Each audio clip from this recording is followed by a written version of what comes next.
तलाक और मानसिक प्रताड़ना, सबसे ज़्यादा जो कोर्ट में केसेस आते हैं क्रुएलिटी को आधार बनाकर, चाहे वो किसी भी धर्म से संबंधित हो, आधार बनाकर के तलाक के केस किए जाते हैं। तो शारीरिक प्रताड़ना, मैंने आपको इसके पहले एक वीडियो में बताया था कि भाई शारीरिक प्रताड़ना को कैसे आप कोर्ट में साबित करेंगे। मानसिक प्रताड़ना के ऊपर हम बात कर रहे हैं और मानसिक प्रताड़ना का मैं एग्जाम्पल के थ्रू आपको ज़रा समझाने की कोशिश करूंगा कि अगर आपका केस इस लेवल का है तो आप कोर्ट में जाएं, क्योंकि कोर्ट में लगते हैं सबूत। और यदि आप सबूत या अपने केस को साबित नहीं कर पाएंगे तो अल्टीमेटली चाहे आप 1 साल लड़ें या 10 साल लड़ें, आपको तलाक नहीं मिलेगा। कॉन्टेस्टेड डाइवोर्स लेना इतना आसान नहीं होता है। तो चलिए शुरुआत करते हैं। आपने शुरुआत की अशोक पांडे के साथ। जी हाँ, मैं हूं और ऑनलाइन लीगल एडवाइस आपका अपना चैनल है। आप सब्सक्राइब कर सकते हैं अगर आप नए हैं, आपको कानून की जो जानकारी है वो मिलती रहेगी।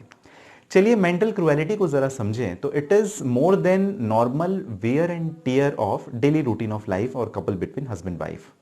जो नॉर्मल कपल्स हैं उनके बीच में एक नॉर्मल वियर एंड टीयर, जो छोटा मोटा लड़ाई झगड़ा होता है, उससे ऊपर का एक लेवल होना चाहिए, उसका ऊपर का एक स्टेटस होना चाहिए जहां पर दोनों पार्टी एक दूसरे के साथ में कंटिन्यू नहीं कर सकें, वो रिलेशनशिप कंटिन्यू नहीं कर सकें, जो शादी का रिश्ता है वो आगे अब उनके बीच में नहीं बढ़ सके, इतना ज्यादा दोनों के बीच में डिस्प्यूट है।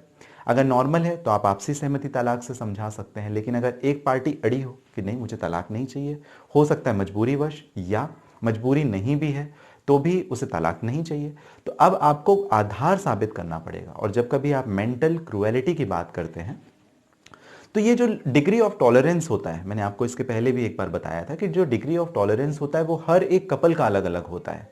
आपको जल्दी गुस्सा आ सकता है, आपकी पत्नी का जो पेशेंस लेवल है वो ज़्यादा हो सकता है, या वाइस वर्सा, पलट दीजिए आप। या हर एक व्यक्ति का अलग अलग होता है, वो कितना पढ़ा लिखा है, वो किस पोस्ट पे, किस डिजिग्नेशन पे काम करता है, जॉब करता है, किस किस स्तर पर वो रहता है, उसका रहवास कैसा है। तो काफ़ी सारी चीज़ों के ऊपर वो डिपेंड करता है और कोर्ट इन्हीं सारी चीज़ों को रखती है ध्यान अगर वो मेंटल क्रुएलिटी का ग्राउंड लेती है।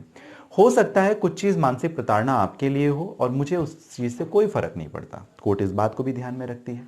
कोर्ट, जैसा मैंने आपको बताया, आपके एजुकेशन लेवल को, आपके वर्किंग स्टाइल को, आपकी रेपुटेशन को, इन सारी चीज़ों को ध्यान तो रखती है, लेकिन अगर कहीं पर पति या पत्नी एक दूसरे की सोशल इमेज को टर्निश करें, इसका क्या मतलब हुआ?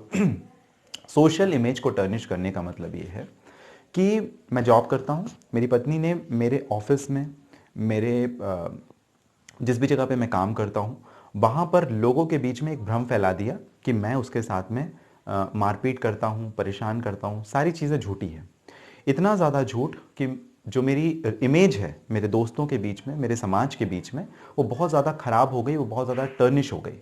तो आप इसे क्या समझेंगे? ये मेरे लिए एक मानसिक प्रताड़ना तो है, डेफिनेटली है। और अगर ये एक्सट्रीम लेवल पे पहुंच जाए, बहुत ऊपरी स्तर पर पहुंच जाए, तो आप इसे समझ सकते हैं कि जी हाँ, अगर मैं करना चाहूँ, जाना चाहूँ, तो एक तलाक का आधार बनाकर अगर मेरे पास प्रॉपर एविडेंस या सबूत हैं तो मैं आगे कंटिन्यू कर सकता हूँ। साथ ही मान लीजिए मेरी वाइफ है, मैंने उसके ऊपर फॉल्स मैलिशियस एक्विजिशन या कंप्लेन करनी शुरू कर दी। जैसे सोसाइटी में कुछ अननोन पर्सन हैं या रहने वाले लोग हैं, मैं बेवजह के आरोप लगाना शुरू कर दूं कि इनका कैरेक्टर ठीक नहीं है या इनका चरित्र में ये परेशानी है, तो मॉरली क्या होगा? ये एक तरीके से मैंने डायरेक्ट इन्फ्लिक्ट नहीं किया, बट इनडायरेक्टली मैं क्या कर रहा हूँ? सोशल इमेज वाइफ की टर्निश कर रहा हूँ, डैमेज कर रहा हूँ।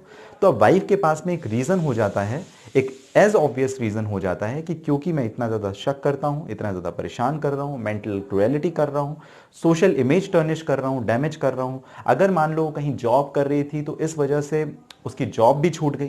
तो ये सारी जो चीज़ें होती हैं, इससे आप आधार बना सकते हैं मेंटल क्रुएलिटी का और तलाक। एविडेंस लेकिन ज़रूर होनी चाहिए।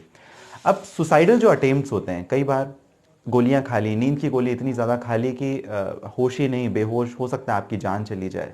कभी हाथ की नस काट ली, या कभी बिल्डिंग के ऊपर चढ़ करके नीचे छलांग लगाने या मर जाने की बार बार धमकियां देना। तो ये जो अपोजिट स्पाउस है उसके लिए भी तो मेंटल क्रुएलिटी है। मान लीजिए हस्बैंड ऐसा बार बार करता है, हाथ काट लिया, सिर फट गया उसका, या कोई भी सामान लेकर के या कोई भी ऐसे हथियार लेकर के अपने आप को ही मारने की कोशिश कर रहा है, फिर आप क्या कहेंगे? It is attempt of suicide. और अगर ये अटेम्प्ट ऑफ सुसाइड हो जाता तो फंसेगा कौन? जो अपोजिट स्पाउस है, यानी हस्बैंड या वाइफ जो भी है, वो फंस जाएगा। तो आप इसे समझ सकते हैं मानसिक प्रताड़ना है।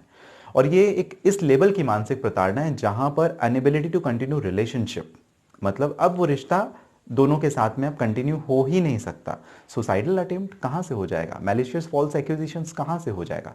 तो इस वजह से आपको ज़रा समझना पड़ेगा कि जब मेंटल क्रुएलिटी का हम आधार लेते हैं तो मेंटल क्रुएलिटी को काफ़ी अलग अलग एस्पेक्ट में समझना है, और कोर्ट भी जजमेंट देने के समय पे इन्हीं सारी चीज़ों को ध्यान रखती है कि एजुकेशन क्वालिफिकेशन क्या है, आप पढ़े लिखे कितना है, आप क्या जॉब करते हैं, आपकी सोशल रेपुटेशन कितनी है, आपकी अर्निंग कितनी है, आपका स्टेटस कितना है, आपका बैकग्राउंड क्या है। अल्टीमेटली आपका जो बैकग्राउंड है उसके हिसाब से डिसाइड किया जाता है कि क्या आपके लिए मेंटल क्रुएलिटी अमाउंट करेगी और क्या नहीं करेगी।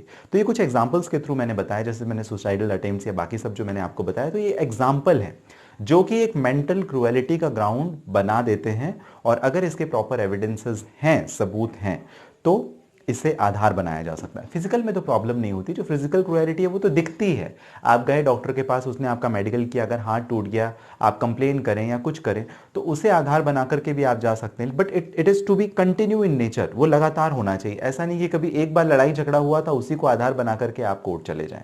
जो मेंटल क्रुएलिटी भी है वो एक बार आपके साथ में हुई तो आप उसी को लेकर के पूरी जिंदगी रोना रोते रहे, ऐसा बिल्कुल भी नहीं है। It is to be continue, मतलब वो लगातार होने वाली एक चीज होनी चाहिए। ऐसा नहीं था कि एक साल पहले हुआ फिर एक साल बाद हुआ, फिर ये लगातार होने वाली चीज होनी चाहिए। जो मेंटल क्रुएलिटी है या फिजिकल क्रुएलिटी अगर लगातार हो रही है तो उसे आप तलाक का बना सकते हैं आधार। अदरवाइज एक कंडोनेशन ऑफ क्रुएलिटी का भी एक प्रिंसिपल आ जाता है, उसके बारे में किसी और वीडियो में हम बात करेंगे। आपको ये जानकारी मेंटल क्रुएलिटी से संबंधित कैसी लगी बताएंगे कमेंट बॉक्स पे।